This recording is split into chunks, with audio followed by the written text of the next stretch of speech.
काम मोक्ष। और वैष्णव के भी यही धर्म है, यही तो हम लोग मांगते हैं। लेकिन हमारे मांगने में और वृत्तासुर के मांगने में फर्क है। वृत्तासुर कहता है, हे प्रभु, अहम हरे तौ पादैकमूल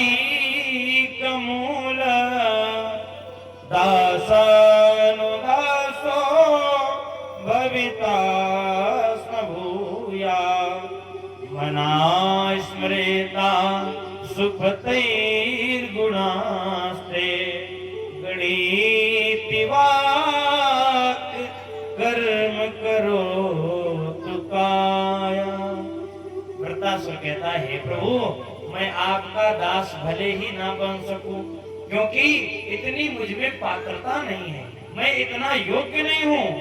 मैं आपके एकमात्र जो आपके चरणों को पकड़े बैठे हैं, मैं उन संतों का दासानुदास बनना चाहता हूं। मैं आपका दासानुदास बनना चाहता हूं। मैं आपके दासों का भी दास बनना चाहता हूं, क्योंकि आपके दास बनने की हमारे अंदर योग्यता नहीं है। किसी ने कहा, क्यों भगवान के दास नहीं बनना चाहते हो? दासों के दास बनने से क्या होगा?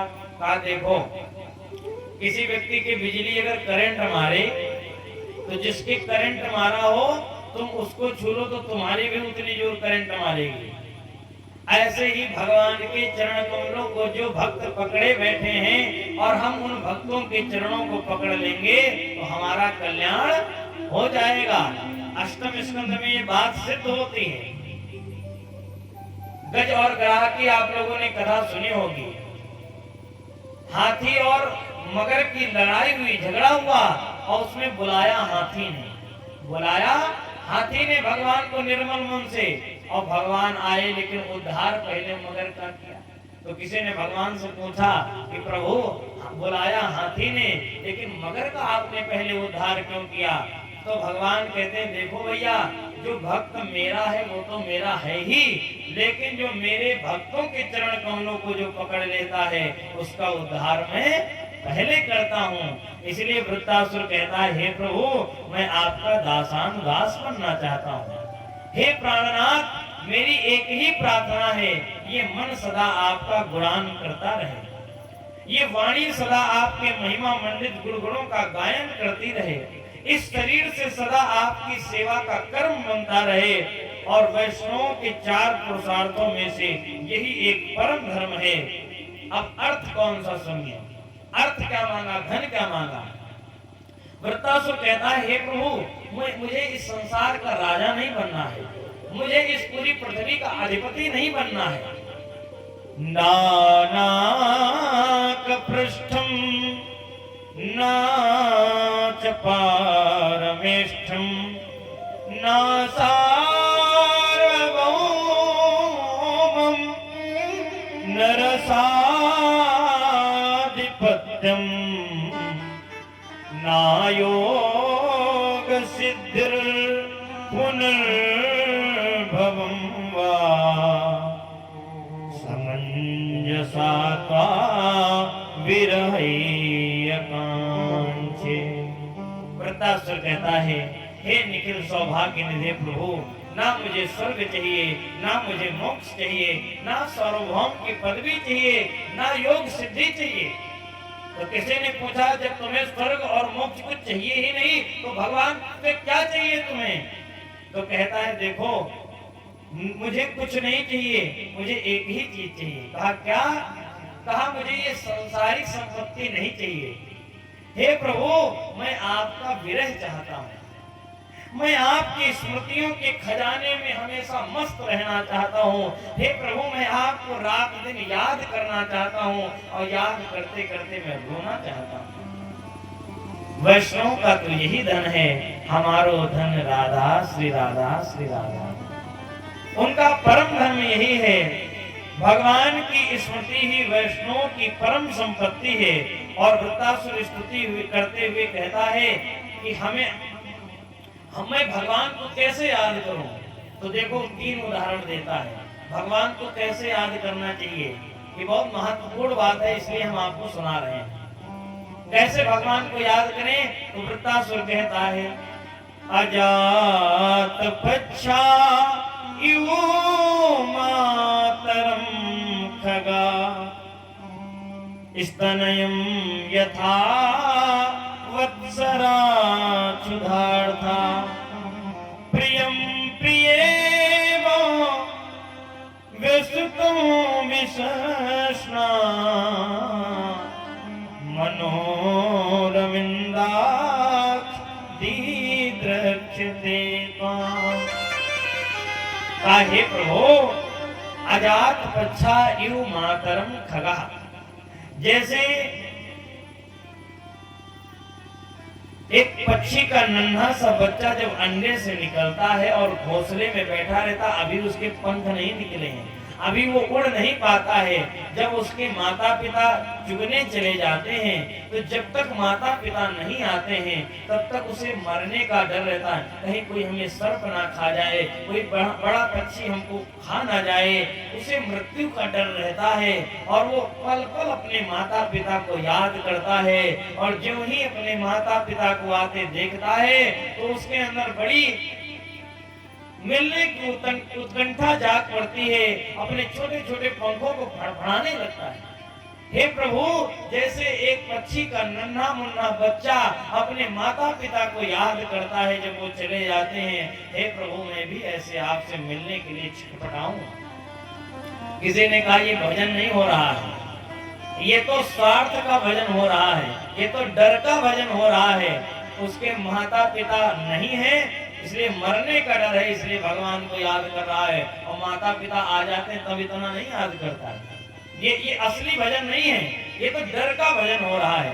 तो दूसरा उदाहरण देता है वृत्तासुर और कहता है हे प्रभु यथा वत्सरा क्षुधार्ता, कहा जैसे एक गाय का बछड़ा होता है और जब गाय घास चरने के लिए वन में चली जाती है तो गौ माता को घर में नन्हा सा बछड़ा अपनी मैया का स्मरण करता रहता है, जो माँ के ही दूध पर अभी निर्भर है, अभी बाहर की वस्तुओं को उसने नहीं खाया है।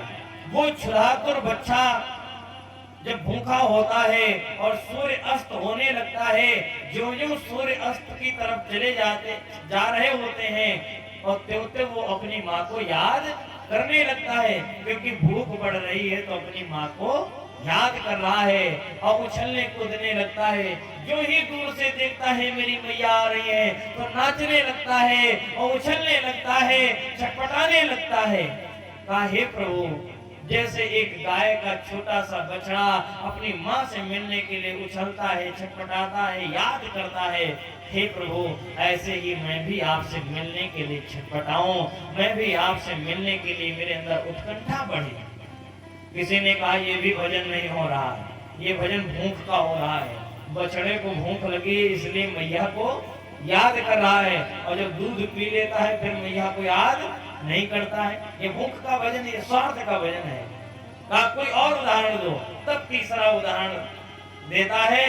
वृत्तासुर कहते हैं कि हे प्रभु प्रियम प्रियेव विश्वम विश्वना मनोरविंदाक्ष दीद्रक्षते त्वाम, जैसे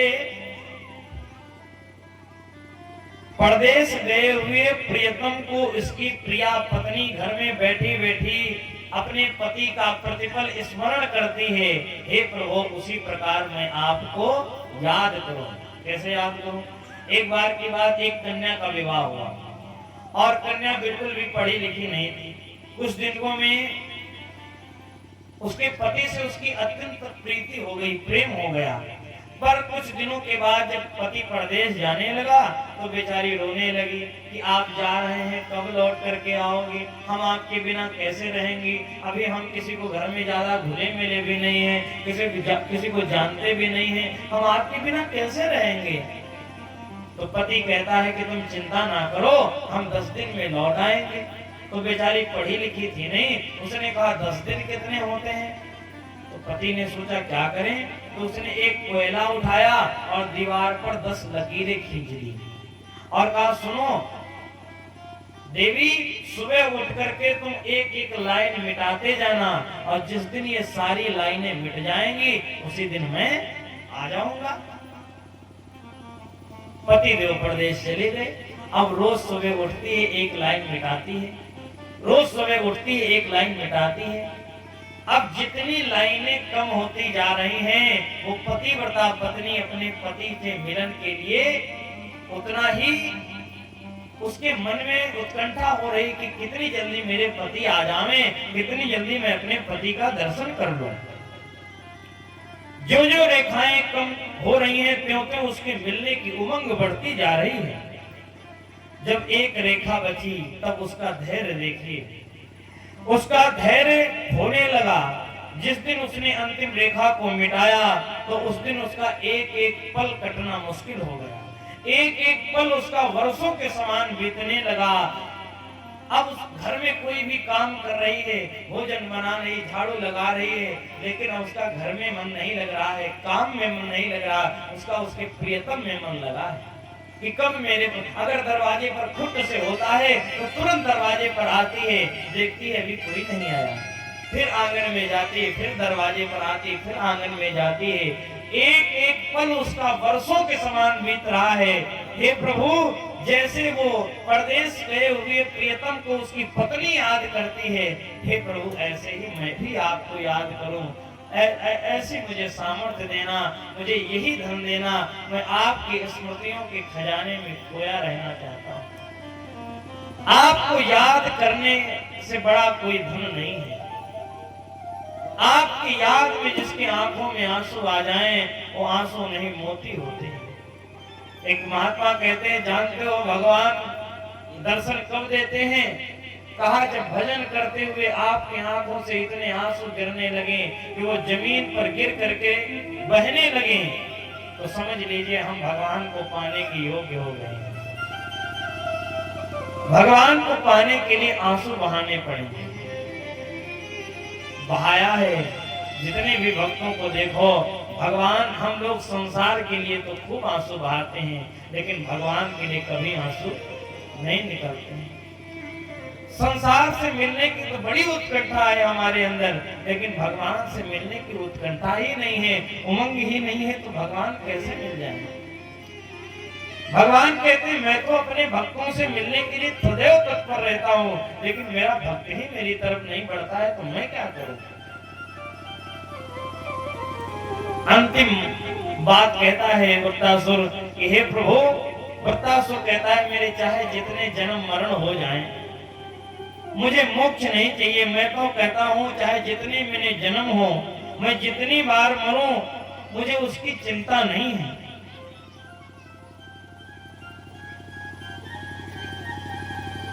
मेरे 1000 जन्म हो, लाख जन्म हो, मुझे इसकी चिंता नहीं है, लेकिन जब जब मेरा जन्म हो, हे प्रभु मैं आपसे एक ही बात मांगता हूँ, एक ही चीज मांगता हूँ कि चाहे मुझे इंसान बनाना, जानवर बनाना, पक्षी बनाना, लेकिन मुझे उस जगह पर बनाना जहाँ पर आपके रसिक भक्तजन संतजन निवास करते हैं और जिनकी आपके चरणों में रति और प्रीति है।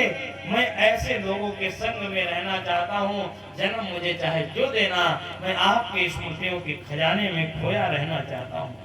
मुझे कभी संसारिक लोग ना मिले, जब भी मिले तो आपके भक्त ही मिले, आपके संत ही मिले।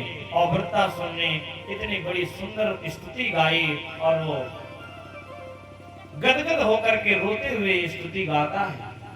इतने में इंद्र ने स्तुति को सुना, बहुत उसे प्रसन्नता हुई और उसी रणभूमि में प्रशंसा करने लगा और प्रशंसा करता है